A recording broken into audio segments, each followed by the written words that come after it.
Hello friends, मैं एक बार फिर से उपस्थित हूँ कहानी हमें तुमसे प्यार कितना का अगला भाग लेकर। इसके पहले भी 12 भाग अपलोड हो चुके हैं। अगर आपने नहीं देखा तो प्लीज़ एक बार मेरे चैनल पर जाकर अवश्य देखें। नक्षत्रा ने कहा, माँ आपकी बात सही है, पर अभी नहीं, मैं उनसे बाद में बात कर लूँगी। भले ही उसने यह कह तो दिया, लेकिन उसे अभी भी यही लग रहा था कि यह सब विराट का ही किया धरा है। तभी उसके मोबाइल पर सिंघानिया का कॉल आ गया। नक्ष मैडम, क्या है ये सब? और आपका कोई दोस्त ऐसा है भी तो इन सब को अपने तक सीमित रखिए ना। इतनी जल्दी मीडिया में क्यों ला रहे हैं? क्यों बात को आने दे रहे हैं? याद रखिए, ऐसी बातें आपको ही डिस्ट्रैक्ट करेंगी, अपने काम पर फोकस नहीं करने देगी। दूर रहिए इन सब चीज़ों से। हाँ, बिल्कुल सही कहा आपने सर, मैं ध्यान रखूँगी। तभी डॉक्टर खन्ना का भी मैसेज आया और कुछ इसी के बारे में वह भी बात कर रहा था। सुनकर नक्षत्रा की नाराज़गी और बढ़ गई। इतना गुस्सा आ गया कि उसे खाना भी खाया नहीं जा रहा था।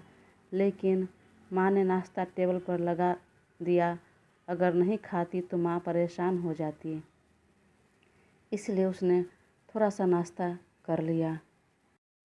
इधर सिंघानिया और खन्ना मन ही मन मुस्कुरा रहे थे। सब उन दोनों का ही किया धरा था।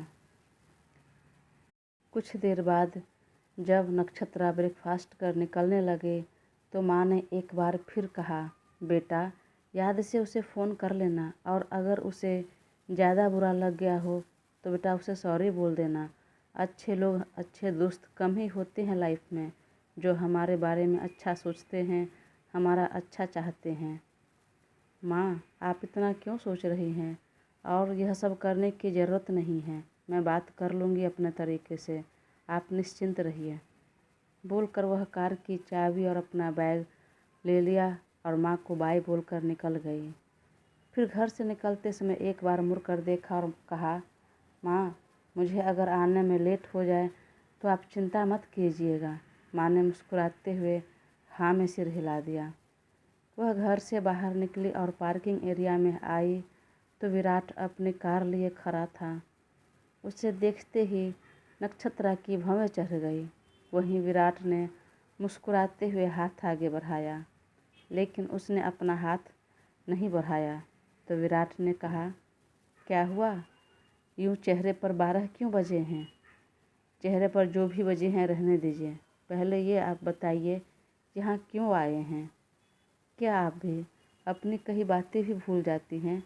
आपने ही अपना ड्राइवर अपॉइंट किया था मुझे, तो मैंने सोचा अपनी ड्यूटी शुरू कर दूं पूरी ईमानदारी से।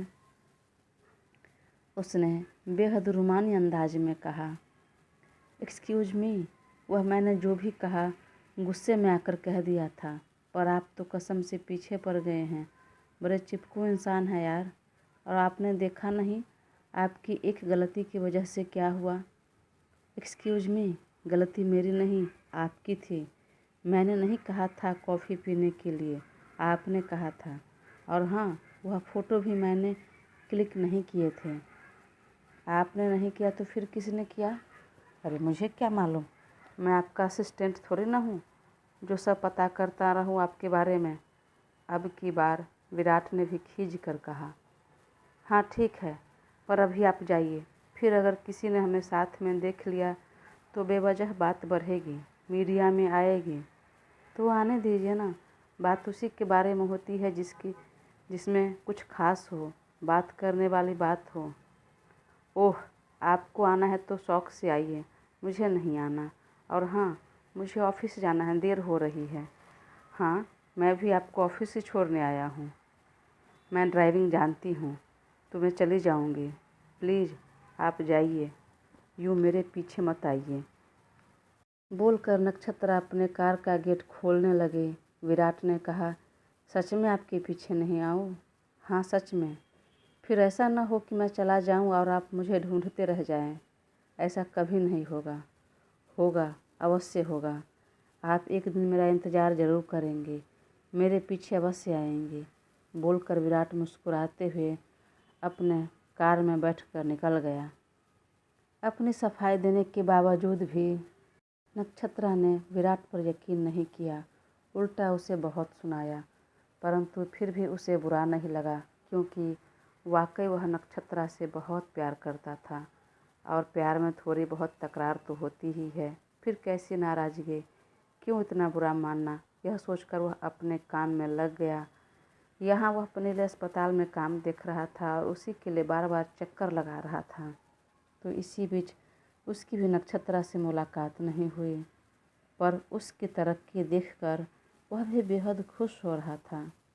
नक्षत्रा भी जी तोड़ मेहनत कर रही थी और अपनी पहली मॉडलिंग से जो सफलता मिली, नाम और प्रसिद्धि मिली थी, उससे आगे बढ़ाने की ललक और बढ़ गई।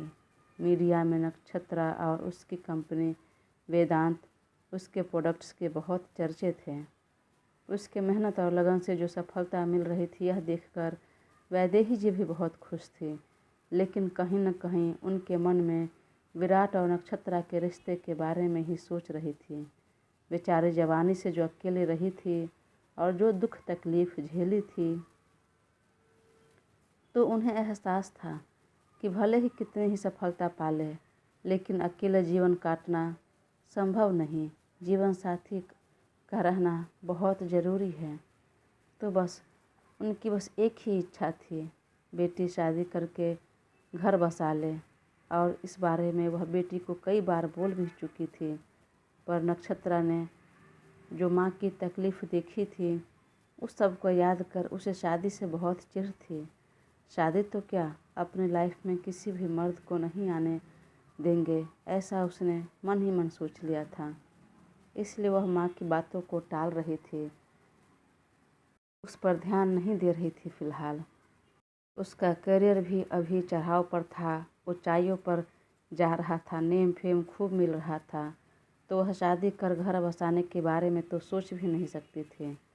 बस इसी वजह से माँ चाहते हुए भी खुलकर नहीं बात कर पा रही थी। इधर काफ़ी भागदौड़ और कोशिश के बाद आखिरकार विराट की मेहनत रंग लाई और मुंबई के एक बड़े अस्पताल में उसे काम मिल गया। 28 साल के युवा का काम देखकर वहाँ का सीनियर डॉक्टर काफ़ी खुश हुआ और उसने अपने हॉस्पिटल में नौकरी दे दी।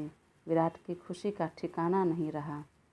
उस दिन वह अस्पताल से बाहर निकला तो फ़ोन निकाला और सीधा नक्षत्रा का नंबर डायल करने लगा, लेकिन कुछ सोचकर उसने फ़ोन वापस पॉकेट में रख लिया और पास के एक मिठाई के शॉप में जाकर मिठाई खरीदी और घर चला। और घर पहुंचकर जैसे ही डोरबेल बजाया तो खाना बना रही दादी पल्लू में हाथ पोंछते हुए भाग कर आई दरवाज़ा खोलने के लिए। लेकिन जब तक दादी दरवाज़ा खोलती, वह दीवार के पास जाकर छुप गया। जब किसी को नहीं देखा तो दादी वापस दरवाज़ा बंद कर लिया। तो फिर उसने डोरबेल बजाया। दादी ने अब की बार डोर खोलते हुए ज़रा खींच कर पूछा, कौन है? कौन परेशान कर रहा है? एक तो मेरे पैर दुख रहे हैं चलते चलते, ऊपर से बार बार बेल बजाकर परेशान कर रहा है। गुस्से में बोलते हुए वह फिर से डोर बंद करने लगे तो विराट सामने भौं करते हुए आया, परंतु दादी जरा भी नहीं डरी, यूं ही खड़ी रह गई। विराट हंसते हुए कहा, अरे मेरी डार्लिंग दादी, मैं हूँ आपका लाडला पोता। इतना बड़ा हो गया फिर भी दादी को परेशान करता है। दादी ने उसे हौले से एक थप्पड़ लगाते हुए कहा, मेरी प्यारी दादी, आपको नहीं तो और किसे परेशान करूं? वैसे चलिए, आज एक सरप्राइज़ है, बहुत बड़ी खुशी की बात है, चलिए बताता हूँ। नहीं, यही बता मुझे, क्या खुशी की बात है? मैं ज़्यादा भाग दौड़ नहीं करूँगी, पैर दुख रहा है मेरा। वही हॉल में सोफ़ा पर बैठते हुए दादी ने कहा। तब विराट ने तुरंत दादी को गोद में उठा लिया। आपका पैर दुख रहा है तो मैं हूँ ना। अरे यह क्या कर रहा है? चल उतार मुझे। अरे कुछ नहीं कर रही हूँ मेरी प्यारी दादी, आपको नहीं चलने हो रहा था तो मैंने उठा लिया आपको गोद में, और क्या। चलिए यहाँ बैठिए, अब मैं बताता हूँ सरप्राइज़ क्या है। बोलकर विराट ने उन्हें कमरे में ले जाकर सोफे पर बिठा दिया। चलो जल्दी बता, क्या बताना चाह रहा था? दादी, जो मैं चाह रहा था वह हो गया। मुझे एक बड़े अस्पताल में नौकरी मिल गई। अब लगभग पूरा चांस है कि मैं यहीं रहूँगा हमेशा के लिए। यह तो बहुत अच्छी बात है बेटा। आखिर भगवान ने मेरी प्रार्थना सुन ली। दादी ने हाथ जोड़कर भगवान को धन्यवाद करते हुए कहा। हाँ चलिए, इसी खुशी में मुँह मीठा कीजिए। विराट ने काजू कतली का एक पीस दादी को खिलाते हुए कहा। तो दादी ने भी उसे खिलाया और कहा, यह खुशखबरी उसे भी सुना दे। उसे किसे दादी? अरे वही जिसे तू मन ही मन पसंद करता है, प्यार करता है, जिसके लिए तू यहाँ पर हमेशा के लिए रुक रहा है। मेरा मतलब मेरी होने वाली बहू यानी नक्षत्रा को। आपको यह किसने कहा दादी? बोलते हुए विराट को तुरंत नक्षत्रा की कही सारी बातें याद आ गई। तो दादी ने उसे एक टपली मारते हुए कहा, अब मुझसे यह बात पूछेगा? दादी हूँ तेरी, सब जानती हूँ तेरे मन की बात। जा जल्दी जा और उसे मिठाई देकर आ। नहीं, अभी नहीं। तो कभी? दादी, मिलकर मैं उसे दे दूँगा, टेंशन मत लीजिए। और खाना बन गया तो चले जल्दी, फ़िलहाल खाना खाते हैं, मुझे बहुत भूख लगी है। बोलकर वह फ्रेश होने जाता है और दादी खाना लगाने लगती है। तभी उसके मोबाइल पर कॉल आता है। वह देखता है तो रैना का कॉल रहता है। उसने इग्नोर किया लेकिन फिर रिसीव कर लिया। वह कुछ बोलता उससे पहले ही उधर से आवाज़ आई, हेलो वीरू, अरे वहाँ इंडिया में क्या कर रहा है यार? जिस जॉब के लिए तू वहाँ मारा मारा फिर रहा है, यहाँ पर आसानी से मिल जाएगी। हाँ तो क्या, जल्दी आ जाओ। नहीं, फ़िलहाल आने का कोई इरादा नहीं है। कोई नहीं, अगर आपका इरादा नहीं है तो मैं अपना इरादा बदल देती हूँ, फिर मैं ही आ जाती हूँ इंडिया। जैसी आपकी इच्छा। वैसे आपको यहाँ मन मुताबिक काम जॉब नहीं मिलेगी तो, पर जॉब के लिए कौन आ रहा है? और वैसे आपकी इच्छा नहीं है क्या? भला इसमें मेरी क्या इच्छा होगी? आपको जहाँ काम करना है, जहाँ चाहते हैं वहाँ कीजिए। मेरा मन यहाँ लगा काम करने में तो यहाँ कर रहा हूँ। मैं हमेशा से यहीं पला बढ़ा हूँ तो मेरा दिल यहीं लगता है। वाकई वहाँ पर दिल लग गया या कहीं और दिल लग गया है? आपको जो समझना है समझिए। फ़िलहाल मैं भी अस्पताल से आया हूँ और डिनर करने जा रहा हूँ। आप इग्नोर कर रहे हैं वीरू। मैं कर नहीं रहा आपको, आप खुद करवा रही हैं। चले फ़ोन रखिए फ़िलहाल। ओके बाय, जल्दी मिलते हैं। बोलकर दोनों ने फ़ोन रखा। डाइनिंग टेबल पर इधर दादी और विराट हॉस्पिटल और नौकरी को लेकर बात करते करते नक्षत्रा और उसके करियर पर बात करने लगे। वाकई बहुत मेहनती लड़की है, बहुत मेहनत कर रही है, दिन रात लगी रहती है और उसका परिणाम उसे मिल भी रहा है। मुझे तो बहुत अच्छी लगती है वह बच्ची। हाँ, वह तो होना ही था। लेकिन बेटा, सजेशन तो आपने ही दिया था ना मॉडलिंग करने के लिए। हाँ तो क्या हो गया दादी, मैंने बस सलाह दी, मेहनत तो उन्होंने ही की है ना। वही देखने और समझने की ज़रूरत है। एक बार सलाह देने से इतनी तरक्की कर ली, अगर जीवन भर सलाह देते रहेंगे, जीवन भर साथ रहेंगे, आप दोनों का साथ बन जाए, तब वह कितनी तरक्की करेगी। मेरी प्यारी दादी, आपकी दूरदर्शिता की तो मानने पड़ेंगे। कितना दूर का सोच लेती हैं, पर घूम फिर कर आपकी सुई वहीं क्यों अटक जाती है? तो क्या करूं? अब उम्र हो गई है कि घर में बहू ले आऊं। हाँ तो आएगी ना, ऐसे तो नहीं आएगी, कोशिश करेंगे तब ना। दादी, फ़िलहाल मेरी नई नई जॉब है तो काम पर फोकस करने दीजिए। सुनकर दादी मुंह बनाकर रह गई और इसके आगे विराट ने भी कुछ नहीं बोला और फिर दोनों ने चुपचाप खाना फिनिश किया विराट ने जूठे बर्तन उठाकर सिंक में ले गया और दादी उठकर रसोई समेटने लगी। तो विराट भी दादी को रसोई समेटने में मदद करने गया। तो दादी ने मार कर भगा दिया। चल भाग यहाँ से। दादी, क्यों मार रही हैं आप मुझे? मैं तो आपका मदद करने आ रहा हूँ। अगर इतनी फिक्र है दादी की तो क्यों नहीं शादी कर लेते? क्यों नहीं बहू घर ले आते जो मेरी मदद कर देगी? विराट दादी के गले में बाहें डालते हुए कहा, दादी, आपको लगता है मेरी पत्नी आ जाएगी तब आपकी मदद करेगी? ठीक है, नहीं करेगी, पर मैं उसकी मदद करूँगी, लेकिन बहू लेकर आ जाओ। अब मुझे घर में बहू चाहिए। दादी बच्चों के जैसे जिद करने लगी। ठीक है, आएगी, ज़रूर आएगी, पर थोड़ा तो वक्त दीजिए। फिर विराट ने 2 गिलास दूध निकाला, एक खुद ले लिया और एक गिलास दादी को दे दिया और दोनों अपने अपने कमरे में गए। वह बेड पर लेटा और मोबाइल निकालकर व्हाट्सएप ऑन कर लिया तो सबसे पहले नक्षत्रा का व्हाट्सएप प्रोफाइल देखने लगा। फ्लोरल प्रिंट वाला क्रॉप टॉप और शॉर्ट्स पहने वह बेहद खूबसूरत लग रही थी। उफ, क्या संगमरमर से तराशे हुए बदन है। विराट कुछ देर तक उसे देखता रहा। तभी नक्षत्रा की भी ऑनलाइन हुई तो विराट ने तुरंत मैसेज किया, hello, many congratulations my love. I wish कि आप यूं ही आगे बढ़ते रहे। और हाँ, कल मिलते हैं। बहुत दिन हो गए आपको देखे। बहुत याद आ रही है आपकी। याद तो आपको भी आ रही होगी मेरी, पर आप बोलेंगे नहीं तो मैंने ही बोल दिया। नक्षत्रा ने मैसेज देखा तो लाख कोशिश की इग्नोर करने की, पर इग्नोर नहीं कर पाई और चेहरे पर एक बहुत प्यारी स्माइल आ गई। तभी विराट ने फिर मैसेज किया, तो सोच कर रखिए कल हम दोनों कहाँ चले, कहाँ मिले। किसी ऐसी जगह मिलेंगे जहाँ हम दोनों के अलावा कोई तीसरा न हो। नक्षत्रा ने मैसेज पढ़ा तो ज़रा गुस्से में आ गई। यह इंसान सुधर नहीं सकता बोलकर उसने तुरंत उसे ब्लॉक कर दिया।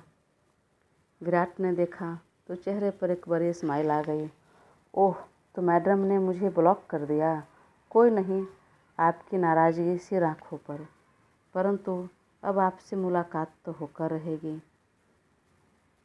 इधर नक्षत्रा ने एक बार फिर फ़ोन हाथ में लिया और मन ही मन सोचने लगा, क्या करूं?